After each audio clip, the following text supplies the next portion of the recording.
저희가 이제 역대상 나가고 있는데요. 역대상 5장에서 6장을 한번 보겠습니다.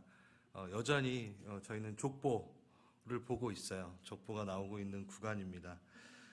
저도 족보랑 지금 씨름하면서 근데 참 이 안에 정말 하나님께서 의미를 많이 두셨구나라는 걸 많이 깨닫게 됩니다. 다시 한번 좀 저희가 성경의 족보가 총 이렇게 5군데 나온다라는 걸 제가 말씀을 드렸던 적이 있어요. 그렇죠? 퀴즈. 족보가 나오는 그 구간엔 앞뒤로 어떠한 일들이 있죠? 족보가 탁 나오는 타이밍에 항상 그 전에는 무너진 세대가 나오고 그 다음에 하나님께서 새로운 역사를 쓰시는 그 이야기가 나옵니다. 그것 중에 가장 두드러지게 나온 게 마태복음이죠. 구약 옛 언약 그리고 이제 새 언약이 시작될 때 이제 마태복음 예수 그리스도를 통하여 하면서 그 족보가 쭉 나옵니다. 그 족보가 나온다고 했을 때 그 앞에 그리고 뒤에 그 간극 사이에 나를 돌아봄이 있다라는 거죠. 제가 족보에 대한 부분을 얘기할 때 나는 어디로부터 왔지?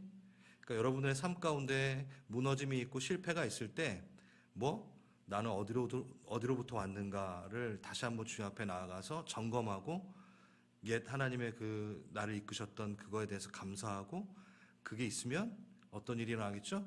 하나님의 새 역사가 일어나는 일들이 생기겠죠. 그러니까 우리가 족보를 통해서 우리가 얻을 수 있는 것은 바로 그겁니다. 내가 아무리 무너진 세대 가운데 나의 무너진 시간 가운데 있다 하더라도 내가 어디로부터 왔는지 하나님 앞에 다시 한번 점검할 때 하나님은 다시 나에게 은혜 베푸사 새로운 역사를 쓰실 거라는 그 믿음의 확신, 그것이 바로 족보를 통해서 우리가 얻을 수 있는 깨달음인 것 같습니다. 저번에 했지만 좀 한번 다시 봐야 되는 이유가 있는데요. 아담에서부터 시작이 돼요. 역대상은. 그리고 나서 노아, 아브라함, 이삭, 그리고 기억하실지 모르겠지만 족보가 나오면 첫 번째 노아의 이렇게 후손들이 쫙 나오는데 누가 첫째죠? 노아의 후손 중에 원래 야벳이죠? 그렇죠? 여기 다 나오나요? 보시나요? 예. 근데 지금 누구부터 시작해요? 노아의 아들 중에 셈. 예. 중요한 사람. 예. 그게 먼저 나온다 그랬잖아요. 그래서 그 족보 중에 그래도 제일 중요한 그 뭐라 그랬죠? 요약본. 네. 그 요약 구절에 딱 더 중요한 셈이 먼저 나오고, 근데 이제 다시 시작할 때는 야벳, 이렇게 제일 장자로부터 이렇게 쭉 시작이 됩니다. 근데 셈을 훨씬 많이 당연히 다루겠죠, 그렇죠? 그리고 역대상 또 1장 28절 가서는 아브라함의 자손이 쫙 또 족보에 나오는데 그 중에 누가 첫째죠? 이스마엘이 첫째인데 누가 중요해요? 이삭이 중요하니까 이삭을 앞에다 뒀어요. 그런데 왜 아브라함이 이삭을 낳았으니 이삭의 아들은 에서와. 자, 이삭의 또 족보가 쫙 나오는데 왜 이스라엘이 더 중요한데 에서가 먼저 나오지? 이거를 저번 주에 설교가 끝난 다음에 어떤 분이 물어보셨어요. 이러한 루틴이 있는데 왜 이스라엘이 더 중요한데, 요셉이 더 중요한데, 요셉이 아니라 야곱이 더 중요한데 왜 에서가 나왔나? 에서가 먼저 앞에 나왔나? 이게 참 재밌는 게요. 히브리 문법이라는 게, 문장 구조라는 게 참 재밌어요. 히브리 문학은요, 강조를 할 때 문장 구조의 배열을 이렇게 바꿔가면서 강조를 해요. 근데 바꾸는 것 말고 문장의 구조의 배열을 통해 강조하는 것 중에 저희가 많이 했던 거, 카이아즘, 앞뒤, 그렇죠? 샌드위치, 아주 처음에 시작했던 거, 그리고 마지막 내용이 수미상관. 네, 수미가 아니라 수미상관. 수미는 누가? 수미상관. 그걸 쓰지만 또 하나 창세기에서도 주로 많이 나오는 것 중에 하나가 뭐냐면요. 문장 구조 배열이 쭉 이렇게 가다가 이러한 패턴을 가다가 한번 탁 틀어버리는 곳. 그것이 바로 강조점이다 하는 또 문학 구조의 형태를 갖고 있어요. 좀 어려울 수 있겠지만 제가 예를 들어 드릴게요. 창세기 2장에 보면은 천지가 창조될 때, 그러니까 하늘과 땅이 창조될 때 하늘과 땅의 내력이 이러하니 여호와의 하나님은 하늘과 땅, 계속 하늘과 땅 하다가 갑자기 땅, 하늘로 바뀌어요. 그러니까 요렇게 계속 그 구조로, 그 형태로 하늘 그다음 땅, 하늘 그다음 땅 이렇게 얘기하다가 갑자기 땅, 하늘 이렇게 바뀌어요. 그러면서 땅이 쫙 나와요. 이 구조랑 똑같은 거죠. 계속 똑같은 배열로 가다가 갑자기 트위스트를 시켜. 그럼 이제부터 뭘 말하고 싶다? 땅에 대해서 얘기하고 싶다. 땅이 더 중요하다. 이렇게 얘기하는 거예요. 이거 똑같아요. 지금 이 역대상은 솔직히 누구의 족보를 말하고 있는 거죠? 이스라엘의 족보. 야곱의 족보를 말을 하기 시작을 하는 거예요. 그러니까 이스라엘이 중요하니까 여러분들 헷갈리지 마세요. 쭉 가다가 요 패턴으로 가다가 갑자기 이스라엘이 먼저 나오지 않고 이번에는 에서가 먼저 나오네. 이거 왜 이러지? 이스라엘을 말하려고 하구나. 이 기법을 썼다라는 거죠. 뭐 그렇게 중요한 건 아니지만 아무튼 그렇다라는 겁니다. 그래서 왜 계속 이렇게 가다가 갑자기 이게 또 바뀌었지? 이런 의문을 가실까봐. 아무튼 좋은 질문이셔가지고 제가 그 얘기를 했고요. 그리고 지금 족보에 대해서 계속 얘기하는 이유가 오늘도 동일하게 이 패턴 안에 또 하나님께서 무엇을 말씀하실까가 이제 나오게 됩니다. 역대상 5장이죠. 저희가 오늘 역대상 5장과 6장은 이렇게 두 개의 키워드로 정리를 해봤습니다. 첫 번째, 개인 신앙과 공동체 신앙에 대한 부분을 역대상 5장, 6장에서 말하고 있고요. 그 다음에 축복에 대한 이야기, 부흥에 관련되어서 축복권에 대한 이야기를 좀 오늘 이야기하려고 합니다. 이 두 가지 포인트 기억하시고 여러분 괜찮으시다면 역대상 5장 쭉 한번 펼쳐보세요. 어떻게 시작하나요? 이스라엘의 장자 누구죠? 르우벤. 내 아들들은 이러하니라. 이렇게 나와요. 이제 이스라엘의 장자가 겨우 등장을 해요. 이스라엘의 중요한 족보. 지금 유다의 자손. 이스라엘, 예수 그리스도, 다윗 왕조가 다시 회복되는 것, 이것이 역대상의 이야기라고 말씀을 드렸잖아요. 그러니까 뭐가 중요해요? 유다 족속이 되게 중요한 거예요. 그 유다는 지금 솔직히 말해서 여러분 첫째인가요? 이스라엘의 첫째인가요? 아니에요. 보세요. 이렇게 보여드리겠습니다. 유다는 넷째예요. 야곱의, 이스라엘의 족보에 의해서 넷째인데 제일 먼저 이미 다뤘어요. 2장에서 벌써 다뤘어요. 2장 3절에 유다의 아들은 이러하니라 하면서 4장 23절까지 유다의 후손들이 쫙 나와요. 지금 여러분 정신 차리셔야 돼요. 이게 솔직히 막 이렇게 헷갈릴 수 있는데 이제 5장 돼서야 누가 나온다고요? 제일 먼저 원래는 다뤄졌어야 될 르우벤이 나온 거예요. 이게 족보가 이렇게 재밌는 거예요, 여러분. 5장 와서 장자 르우벤의 아들들은 이러하니라 하면서 이제 드디어 르우벤이 나옵니다. 자, 르우벤이 중요해서 5장에 나온 걸까요? 아니에요. 지금 저 따라오고 계신가요, 여러분? 중요한 것부터 다룬다고 했잖아요, 그렇죠? 지금 이스라엘 백성 중에 유다 족속이 되게 중요하기 때문에 이미 이스라엘에 대해서 족보를 얘기하는 순간 유다부터 시작을 한 거예요. 장자가 아닌데 그거를 지금 제가 했고 맹 목사님이 했고 지금 5장 차라에 와서 이제 진짜 원래 장자부터 다뤘어야 되는 장자가 나온 거예요. 그래 장자가 중요해서 다루는 건가? 아니요. 훅 지나가요. 그거를 봅니다. 자, 5장에 보면은 어떻게 장자 르우벤의 아들들은 이러하니라 하면서 르우벤의 좋지 못한 이야기들이 벌써 시작이 돼요. 르우벤은 장자라 하여도 아버지 집상을 더럽혔으므로 장자의 명분이 이스라엘의 아들들에게 야곱의 아들들에게 갔다. 이렇게 시작을 하는 거예요. 그러면서 요셉의 자손에게 돌아갔고 족보의 장자의 명분대로 기록되지 않았다. 그러면서 2절에 보면은 이거 한번 같이 읽어볼까요? 시작. 주권자가 유다에게서 났으며 장자의 명분은 요셉에게 있더라. 그러니까 르우벤은 지금 솔직히 넘어가 버리는 거예요. 누가 중요하다? 유다, 장자. 그리고 주권자의 명분은 유다가 갖고 있고 장자의 명분은 요셉에게 있더라. 이건 나중에 또 할 거기 때문에 아무튼 그렇습니다. 2장에서 이미 유다의 족보들을 다루고 이제야 루벤이 딱 나오는데, 그러면서 루벤의 족보가 5장 3절부터 쭉 시작이 돼요. 그러면서 여기 보이시죠? 이게 아주 또 재밌어집니다.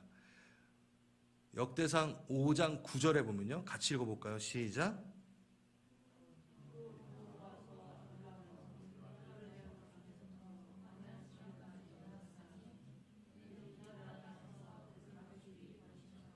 네, 지금 루벤 족속이라기보다는 루벤의 족보에 대한 부분들을 얘기하다가, 지금 막 이름 얘기하다가 중간중간에 딱 나오는 사건은 되게 중요한 거죠. 이 루벤에 있어서는 중요한 거죠.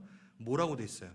동쪽으로 가서 거주하면서 유브라데 강에서부터 광야에까지 다다랐으니 이는 길르앗 땅에 그 가축이 번식합니다. 이건 뭐냐면요, 여러분, 이스라엘이 40년 광야를 마치고 하나님의 명대로 어디를 들어갔어야 돼요? 가나안 땅으로 들어갔어야 돼요. 가나안 땅은 뭐를 건너가야 되나요? 요단강을 건너야 돼요. 보세요. 여기서 서쪽으로, 동에서 서로 이렇게 딱 들어가려면, 이렇게 해가지고 들어가려면 요단강을 건너야 돼요. 그래야 가나안 땅이에요. 오케이. 하나님이 주신 땅이 어디? 가나안 땅인데 요단강 서쪽이에요. 근데 다 요단강 서쪽에 머물러야 되는데 희한하게 지금 동쪽에 머무는 애들이 있네. 누구죠, 걔네가? 밑에 장자 루벤, 그리고 갓, 므낫세 2분의 1이 있는 거예요. 여러분, 이게 되게 특이하다라고 생각을 해야 되는 거예요. 하나님이 명하신 땅으로 안 간 거예요. 그러니까 가나안에 딱 들어가서 제일 먼저 어디랑 전쟁하죠? 여리고성을 치잖아요, 여러분. 그때 지금 이 세 명들은 같이 넘어가서 싸워야 되는데, 지금 여기에 있는 건가요? 여기에 지금 자리를 펼쳤잖아요. 안 넘어갔어요. 하나님의 명을 어긴 거죠. 하나님이 원하시는 지명한 곳에 대해서, 가나안 땅에 들어가는 거에 대해서 안 갔어요. 그렇다고 해서 정말 안 갔을까요? 그러진 않았어요. 다른 족속들이, 다른 지파들이 화가 나는 거예요. 야, 그럼 우리끼리만 가서 싸우라는 거야? 루벤이 지금 장자가 돼가지고 난 여기 남겠다. 나는 서쪽으로, 가나안 쪽으로 안 넘어가겠다. 그러면 안 되죠. 그래가지고 루벤이 또 체면 칠해하느라고 같이 싸우러는 가요. 근데 대신 나는 이 동쪽에 머물겠다라고 벌써 선포를 해버려요. 왜 그랬을까요? 땅이 비옥하니까. 꼭 여러분, 어떠한 그림이랑 겹치나요? 창세기에? 아브라함. 그래요. 아브라함이 누구? 그러면 성경 공부를 누구요? 롯. 예. 네. 그리고 롯. 왜 안 나오세요, 이렇게? 어떻게 돼요? 나는 이 땅이 좋다라고 자기가 먼저 택하잖아요. 그 모습이랑 똑같은 거예요, 지금. 예. 그러니까 한마디로 말해서 지금 5장, 역대기상의 5장의 루벤은 훅 지나가요. 안 좋은 얘기를 하고 보겠습니다. 공동체가 힘을 합쳐가지고 가나안 땅을 점령해야 되는데 그냥 같이 싸워준 주겠지만 나는 여기에 머물게 하고 나오는 이 루벤. 25절 한번 봐요.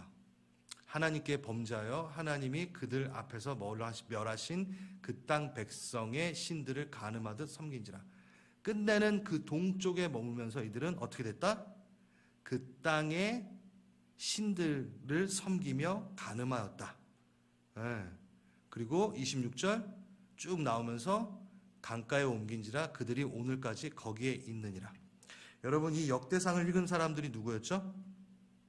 포로기를 끝내고 다시 복귀하여 돌아온, 그리고 다시 성전을 짓고 이제 우리 다윗의 왕조가 다시 회복돼야 되는데 그것을 보지 못하고 있는. 근데 이것들을 읽으면서 뭘 깨닫게 되냐면 루벤이 뭐 했어요? 하나님이 원하시는 걸음을 걷지 않았을 때 지도상에 완전히 사라지는 루벤의 족보를 보게 되는 거예요. 공동체가 함께 가자. 크게 본다면 하나님께서 함께하라는 공동체에 비껴 떨어져 나가는, 당장에 보기 좋은 것을 택하여 나가는 이 루벤의 족보는, 후손들은 그냥 공중분해되는 거예요. 사라져버린 거예요. 26절 오늘까지 거기에 있으니라. 다 섞여가지고 다시 회복을 누리지 못하는 이들이 돼버리는 거예요. 이스라엘 가운데 요단 동쪽에 자리 잡았느니라. 자, 지금 뭘 얘기하고 싶은 거냐면, 공동체가 함께 움직이는 그 자리 가운데 홀로 나와, 떨어져 나와 좋은 것을 취하였더니만 어떻게 됐죠? 사라져버리는 일들이 멸하여져 버리는 일들에 대해서 지금 족보를 보면서 지금 이야기하고 있는 거죠. 개인 신앙과 공동체 신앙에 대해서 저는 이거를 한번 가져와 봤습니다.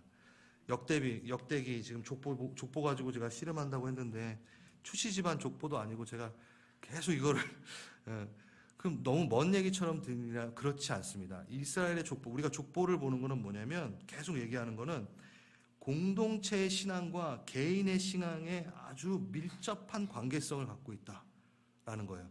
공동체와 떨어져 나가는 개인은 위험할 수 있다라는 것을 또 이 역대상에서 보고 있는 거죠. 여러분, 저번 주에 우리 맹 목사님이 설교 이거 하셨을 때 역대상 2장 7절에 누가 나왔냐면, 갈미의 아들은 아갈이니 그는 진멸시킬 물건을 범하여 이스라엘을 괴롭힌 자이며, 이 얘기를 했었어요. 원래 이름이 누구죠? 아간이죠. 그렇죠? 근데 아갈이라고 했습니다. 이거는 언어 유희예요. 출애굽 후에 여리고성을 점령하러 나갈 때 전리품들을 하나님께 다 드려야 되는데 자신만을 위해 탐하여 훔칩니다. 그게 바로 아간이었죠. 근데 이 아간 이름을 아갈이라고 하면서 누구를 괴롭게 한 자? 이스라엘 공동체를 괴롭게 한 자라고 되는, 개인의 범죄가 어디? 공동체의 범죄가, 공동체를 무너뜨리는 것까지 가는 것을 보여주는 게 바로 이 아간의 이야기죠. 이거를 트위스트 해가지고 잘 보여주는 게 역대상이었어요. 하나님의 명을 떠나 자신의 마음대로 산 자, 하나님이 가라 하신 가나안 땅에 머물지 않고 동쪽에 진을 친 자, 아간처럼 하나님께서 명하신 것들을 하지 않고 혼자 떨어져 나와 자신 마음대로 산 자, 그 자는 얻은 것과 함께 더불어 망해진다라는 것을 성경은 계속 얘기하고 있어요. 아간을 통해서도 얘기했고, 그 죄악이 근데 어때요? 개인의 죄악이 공동체까지 물게 되는 연대 책임이라는 것도 보여주고 있어요. 네, 성경은 그걸 얘기하고 있어요. 하지만 여러분 잘 들으세요. 개인에게서 그 책임이 마무리되는 것도 성경은 얘기해주고 있어요. 개인의 그 죄악이 개인에서 마무리되는 것, 이겁니다. 예레미야에서 우리 이미 했어요. 부모가 신포도를 먹었는데 어찌하여 아들이 이가 시다 하겠느냐. 그러니까 부모의 죄악이 자녀에게로 내려가지 않는다. 그 죄악은 그 죄를 지은 그 개인의 책임이다라는 것도 예레미야에서 얘기하고 있어요. 성경은 그 두 개를 다 얘기하고 있어요. 지금 무슨 얘기하는 거야? 이건 뭘 얘기하고 있냐면, 공동체의 일부로서 공동체 의식에 대한 가르침과 그 가르침에 대해서 하나님께서 말씀하시면서 공동 책임과 개인 처벌의 원칙을 함께 두겠다라는 것을 말씀하시는 거예요. 이것은 죄의 심각성에 대해서, 죄의 영향력에 대해서 분명히 가르치고 싶으신 거예요. 죄가 발생됐을 때 어떤 일이 일어나면 이런 연대 책임도 일어나게 되고 큰 일이 일어나게 돼. 공동체가 거룩성과 성결을 위해서 뭘 해야 돼? 그러니까 한 명 그냥 너 혼자 신앙생활 잘해, 나 혼자 신앙생활 잘해 이렇게 하면 안 되고, 공동체가 거룩과 성결을 위해서 연대하여 격려하기도 하고 권면하면서 같이 가야 돼. 축복을 흘려보내고 또 축복을 같이 받아야 돼. 정말 중요해. 그 얘기를 하는 거예요. 지금 이 연대 책임과 개인이 목숨 걸고 내가 성결을 지켜내는 것, 그것이 어디에까지 영향을 미친다? 공동체에까지 영향을 미친다. 그 마음으로 너는 살아야 돼 라는 거를 지금 족보를 통해서 얘기하고 있고 역대상을 통해서 얘기하고 있어요. 다윗이 말년에 군사를 계수합니다. 군사의 숫자를. 그때 어떤 일이 일어나죠? 이스라엘 백성 전체가 곤욕을 당하게 되죠. 또 유다의 지도자들이 패역했을 때 그 백성들도 같이 패역해지는 일들, 그 연대 책임들. 족보는요 무슨 얘기를 하고 있냐면 하나님의 사랑과 관심이 아주 구체적으로 표현되는 거예요. 족보에 이름 하나가 나열되면서 난 한 명에게 되게 관심이 있다, 한 명의 신앙에 관심이 되게 많다, 그걸 말함과 동시에 이 한 명의 신앙은 또 공동체의 신앙에 영향을 끼치게 된다. 자, 공동체의 신앙은 또 그러면 누구에게 영향을 미치냐? 개인의 신앙에 또 미치게 된다. 이 연대성에 대한 것, 함께 가는 하나된, 한마디로 해서 구약에서 말하는 것이 삼위일체 하나님을 말함과 동시에 교회를 얘기하는 거죠. 교회의 한 명이 그 죄악 가운데 범했을 때 나 몰라라 할 수 없는 거죠. 같이 회개할 수밖에 없다라는 거죠. 그거를 얘기하는 거죠. 예수님도 어떠셨어요? 99마리의 양, 한 마리의 양, 뭐가 더 중요하나요? 자, 우리는 한 마리라고 얘기하죠. 이게 되게 재밌습니다. 그 떨어져 나가는 한 마리를 위해서 간다라는 거야. 우리 하나님은 그만큼 한 명 한 명이 너무 중요해. 그 한 명을 위해서도 십자가를 지셨던 분이셔. 맞아요. 그럼 그 99마리는 안 중요한가? 아니요. 그 99마리도 자기가 하나가 됐을 땐 그렇게 99마리, 그러니까 한 마리를 위해 그렇게 했던 것처럼 그 99마리도 그 한 마리와 같은 일이 발생했을 땐 하나님은 어떻게 하신다? 또 그 한 마리를 위해 가신다라는 거예요. 99마리가 중요하지 않다라는 얘기가 아니에요.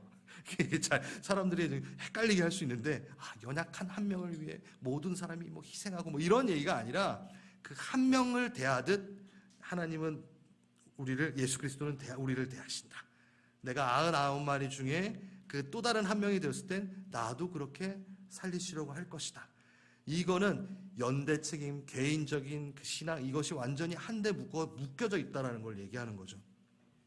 한마디로 족보는 한 사람 한 사람, 그 이름 하나하나 나오는 거에 관심이 있다.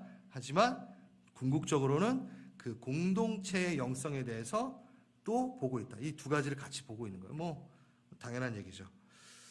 그러면서 제가 개인 신앙과 공동체 신앙에 대한 부분을 얘기하면서 역대상이 말하고 있는 부흥에 대해서 좀 얘기를 하려고 합니다. 역대기가 말하고 있는 것, 부흥에 관한 책.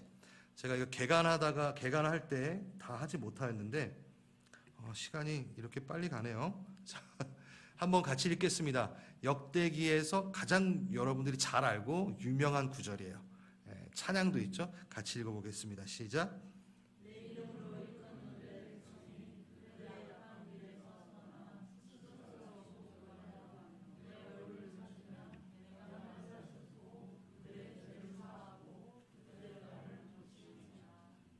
아멘. 여러분 잘 아는 말씀이에요. 거대한 약속입니다. 그런데 잘 보면 어때요? 사람들의 회개가 어떤 일을 낳게 한다? 회복과 부흥에 큰 역할을 하는 것을 보게 됩니다. 그 회개, 그 하나의 회개, 공동체 전체가 회개하기 위해서는 무엇으로 출발할까? 오늘 제가 키포인트 2개라고 했는데 첫 번째 뭐였죠? 개인과 공동체의 신앙을 얘기했잖아요. 족보 한 명 한 명의 이름이 나오면서 그 공동체를 얘기하고 있어요. 역대상은 부흥의 책이에요. 근데 지금 나오는 내 이름으로 일컫는 나의 백성이 회개하고 돌아올 때 내가 고치리라고 하셨던 이 하나님은 어디에서부터 그 회복의, 회개의, 통회의 기도가 나오기를 바라고 계실까요? 공동체가 갑자기?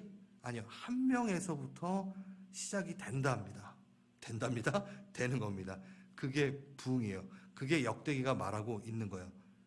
너 공동체가 이렇게 됐다고 퍼져 앉아 있지 말고, 너 이 나라 망했다고 슬퍼하지 말고 너부터 시작해. 너부터 기도를 시작해. 이 얘기예요. 자, 봅시다. 이 약속이 솔로몬이 받은 약속이에요. 역대기 사건 중에 가장 큰 클라이막스, 성전에 대해서 역대기는 얘기하고 있다고 했죠. 성전 봉헌을 할 때 솔로몬이 했던 기도입니다. 이 솔로몬이 갑자기 이 아이디어가 나와서 기도를 했을까요? 아니에요.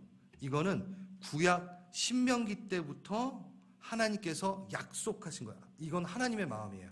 하나님이 이 백성을 부흥시키고 싶어 하시는 하나님의 마음이 계속해서 전달되었어요. 신명기 28장에 보면요, 저주의 내용이 나옵니다. 하늘이 닫고 하늘이 닫혀지고 비가 내려지고 막 이런 전염병이 있고 막 이런 것들이 역대하 7장 13장에 있어요. 이건 나중에 할 거지만, 그리고 나서 14장이 나오는 거예요. 그 14장에 나오는 내 이름으로 일컫는 백성이 악한 길을 떠나면, 이게 신명기에 나와요. 자, 한마디로 해서 솔로몬이 갑자기 받은 게 아니라 하나님께서 이스라엘 백성을 회복시키시고 싶으시고 부흥 가운데로 초대하고 싶으시니까 옛 선조에게서, 솔로몬의 선조들에게서부터 계속 얘기해왔고, 솔로몬은 그 마음을 받아 다시 한번 이야기하게 되는 게 바로 우리가 잘 알고 있는 역대하 7장 14절이에요.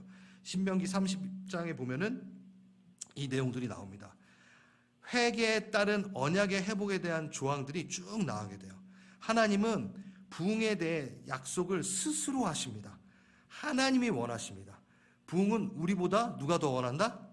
당연히 하나님이 더 원하시죠. 하나님이 원체 성전이 회복되기를 원하셨고, 우리와 만나는 하나님과의 그 자리, 그 임재의 자리를 너무나 원하셨기 때문에 솔로몬에게도 그 마음을 말씀하셨어요. 우리는 하나님이 원하는 만큼 부흥을 원하고 있는가에 대한 부분을 또 역대상에서 배울 수 있는 거죠.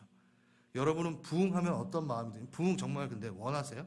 부흥 하는데 뭐 어디 차 타고 가나 부흥 하는데, 그게 우리 정말 부흥을 원합니까? 이 시대가 우리의 마음 안에 부흥을 원합니까? 부흥이라는 개념조차도 많이 이제 좀 사라진, 에즈벨이 우리 부흥이라고 얘기했었는데, 그때 그러한 일들이 있었을 때 우리 리더분들, 또 특히 임직자분들이 이 부흥에 대해서 관심이 있으면서 많이 말씀하셨어요.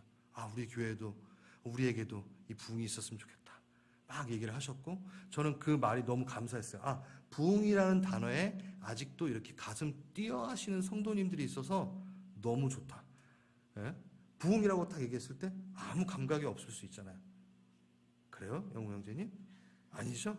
몰라요, 지금. 봐봐. 부흥이라고 했을 때도 이럴 수 있다는 거죠. 근데 하나님은 부흥이라는 그 말 한마디에 우리가 가슴이 좀 두근두근 뜨기를 원하시겠죠. 당연히 하나님이 원하시는 거니까. 자, 그럼 그 부흥은 어떻게 이루어질까? 예. 부흥은요, 첫 번째 1번 뭐라고 적혀있죠? 사람이 할 수 없어요. 사람이 계획할 수 없고, 이때쯤엔 부흥 좀 일으켜야겠다. 우리 교회 지금 좀 지지부진하니까 부흥을 좀 아니요. 무조건 전적인 하나님의 일입니다. 하나님이 아니면 시작도 안 되고 아이디어도 없고, 그러니까 하나님의 마음을 주셔야지만 일어나는 것이고, 부흥은 전적인 하나님의 일입니다. 두 번째 뭐라고 써 있어요? 부흥은 갑자기 이벤트로 일어나지 않아요. 우리 한번 신나게 모여가지고 크게 해가지고 집회 한번 합시다. 그래서 부흥을 일으킵시다. 안 돼요.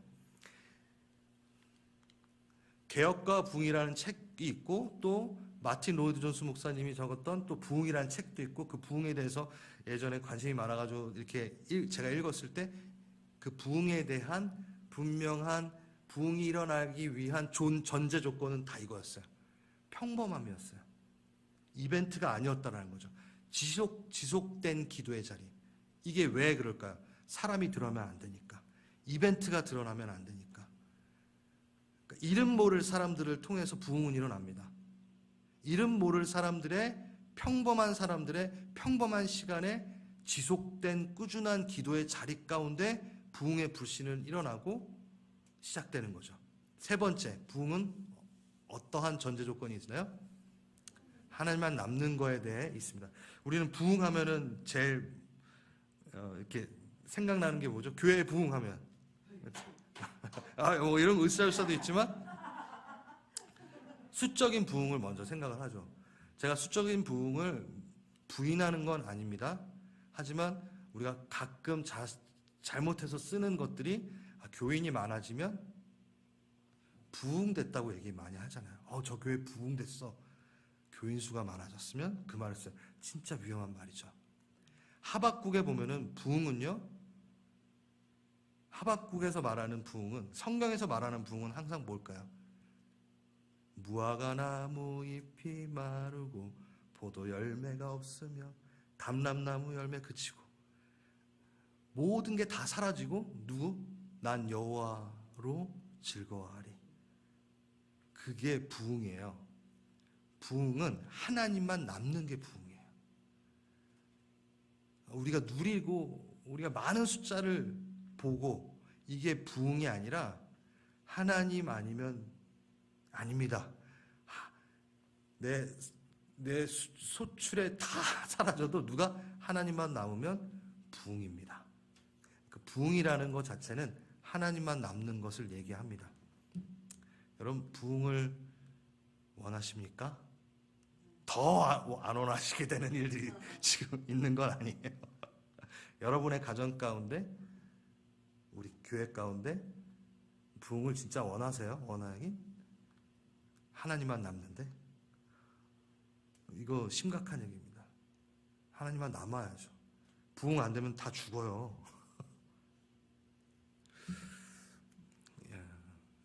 그래서 마지막으로 축복권에 대한 건 다음에 하겠네요. 마지막으로 개혁과 부흥이라는 거예요. 교회 역사가들에 있어서 개혁과 부흥의 정의를 내렸습니다. 개혁, 리폼, 리뉴얼 이렇게 얘기하는데 개혁은 뭐냐면요, 성령의 움직임이 교회 안을 움직이고 변화시키는 것. 교회 성도 한 명 한 명의 내적인 현상들, 그 내면에서부터 시작되어지는 것을 개인의 그 개혁에 의해서 시작이 되고, 그 다음에 그 개혁의 때에 성령의 움직임이 이 안에서부터 어디로 다시 밖으로 흘러 넘쳐나갈 때 리바이벌, 부흥이다라고 얘기를 해요. 그래서 부흥은 어디까지? 사회 개혁을, 변혁을, 사회 전반적인 믿지 않은 자들에게까지 영향력을 끼쳤을 때 부흥이다라고 이야기하는 것이 교회 역사가들의 얘기입니다. 그래서 제가 몇 번 얘기했지만 에즈벨이 그거는 부흥이라고 하기보다는 영적 각성이었다라고 말할 수 있겠죠. 사회 전변의 어떤 개혁을 이룬 건 아니었죠. 그래서 제가 그걸 폄하하겠다라는 얘기는 아니에요. 제가 오늘 포인트가 뭐라 그랬어요, 여러분? 개인 신앙과 공동체 신앙. 부흥은요, 무조건 명기자매로부터 시작합니다.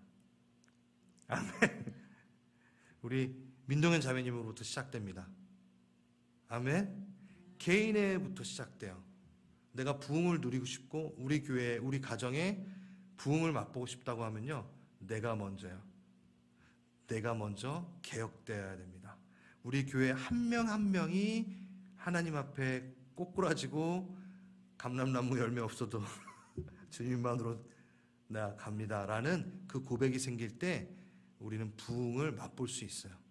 개인의 신앙과 공동체의 신앙 아주 면밀하게 묶여져 있습니다. 저는 저번 주가 아니라 3일 전에 리더십 워크숍을 했었어요. 우리 교회가 교회를 한번 돌아봤습니다. 우리 안에 기쁨도 있고 잘했던 장점들, 너무 좋았다, 하나님 오시면 칭찬할 것 같다, 근데 하나님 오시면 좀 아쉬울 것 같다, 뭐 이런 것도 한번 나눠봤었어요. 제가 이렇게 설문도 봤어요. 보면서 이런 마음이 들었습니다. 정말 이 부흥을 원하시는 여러분들이 참 귀하다. 그런데 이거는 누구에게 하라고 할 수 없는 거구나. 목사인 내가 개혁이 돼야 되고, 성도 한 명 한 명이 개혁이 돼야 되고, 그걸 원한다면 개인의 자리에서 개인이 먼저 기도해야지만이 우리 교회는 영적 부흥을 맛보게 될 것이다. 역대상 5장 6장을 나누며 전 이 말을 합니다. 여러분이 우리 교회의 부흥의 첫 기도의 자리가 되어주십시오. 너무 원합니다. 여러분 한번 생 사는데 진짜 수적 말고요, 우리 교회 진짜 영적 각성으로 인해서 뭔가 들썩들썩했어. 이거 한 번은 맛봐야 되지 않을까요? 모르겠어요. 저는 대학 때 한 번 이걸 이렇게 모르겠어요. 하나님 허락하실지 모르겠지만 대학 때 맛본 것 같아요. 그게 숫자적인 부흥도 당연히 이루어졌지만 엄청난 저는 경험을, 하나님께서 소중한 경험을 주신 적이 있습니다. 근데 그게 거기서 끝나면 너무 아쉬울 것 같아요. 전 다시 소망해 봅니다. 다시 꿈꿔 봅니다. 여러분도 함께 꾸시겠습니까? 그럼 개개인이 공동체를 위해, 아니 가정을 위해, 가정의 부흥을 위해 본인이 먼저 제사장 되어 기도하시기 바랍니다. 그 내용이 뒤에 있는데 다음에 해야 되겠군요. 축복권에 대한 얘기는. 자, 오늘 이제 한 10분 남았는데 우리 이거 갖고 한번 기도합시다. 주님, 제가 정말 솔직히 부흥을 원하는 건 맞나요? 하나님, 제게 그 마음을 부어주십시오. 이거 하나님이 허락하시는 마음. 우리 하나님은요, 정말 부흥을 원하십니다. 이 땅 가운데 하나님만 남는 것, 그 고백을 원하십니다. 그거는 우리가 타협할 수 없어요. 그러니까 하나님, 제게 그 마음을 주십시오. 그리고 하나님으로 인하여, 하나님만 남는 거로 인하여 제 마음이 들썩들썩거리며 부흥이라는 단어 때문에 내가 잠을 못 이뤄지는 솔로몬, 다윗과 같은 신앙 한번 경험해보고 싶습니다. 주님, 제게 그 시간을 허락하시고 그 마음을 한번 허락해 주시고, 또 하나 내 개인의 신앙이 우리 가정을, 우리 공동체를 먹여 살릴 수 있고 또 망가뜨릴 수 있다라는 그 지엄한 하나님의 진리 가운데 들어가 내 개인의 신앙에 대해서 성결을 지켜내며 거룩을 지켜내는 내가 되게 하소서. 내가 아갈이 되지 말게 하소서. 주님, 그 기도 오늘 개인적으로 좀 해보겠습니다. 기도하시겠습니다.